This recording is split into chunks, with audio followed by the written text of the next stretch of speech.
How did Soviet constitutions form the USSR? Imagine a country made up of many different nations, all coming together under one banner. How did they create a legal framework to make this happen? That's where Soviet constitutions come in. They weren't just papers. They were the backbone of how the USSR was built and run. It all started in December 1922 with a treaty.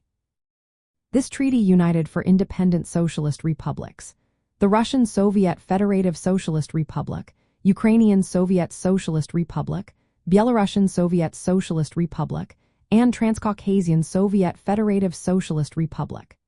They agreed to form a single union state with a centralized government. This treaty set out the main functions of the new state, like foreign relations, defense, economic planning, and making laws. It was a voluntary union, meaning each republic agreed to join and could, in theory, leave if they wanted. The first Soviet constitution came in January 1924. It turned this treaty into law.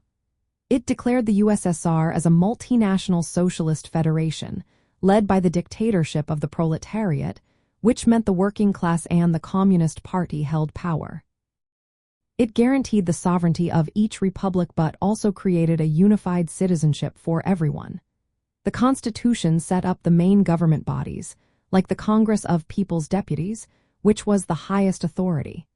It was the only body that could change the Constitution. It also emphasized that the republics could leave the Union, keeping the idea that the Union was based on voluntary agreement. This constitution laid the groundwork for the Soviet state, defining how it would operate across many nations. It centralized control over the economy, military, and foreign policy, all under the leadership of the Communist Party. The goal was to build socialism across the diverse regions of the USSR.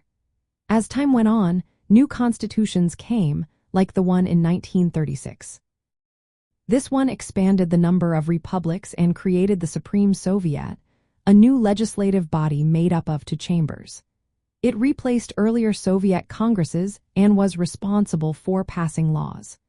It also formalized the executive organs, like the Council of People's Commissars and the Presidium of the Supreme Soviet, which handled daily government work.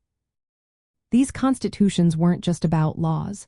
They were tools to keep the Communist Party in control and to organize the socialist state. They provided the legal basis for the planned economy and the rapid industrialization of the country. They also recognized the importance of Soviet workers' councils, called Soviets, as organs of state power. Even though these councils existed, real power stayed with the Communist Party. So, the Soviet constitutions were key in uniting many different nations into one federal socialist state. They created the legal and institutional framework that allowed the USSR to function as a single entity while respecting the diversity of its republics. They set the stage for the Communist Party to lead the way in building socialism across the entire Union.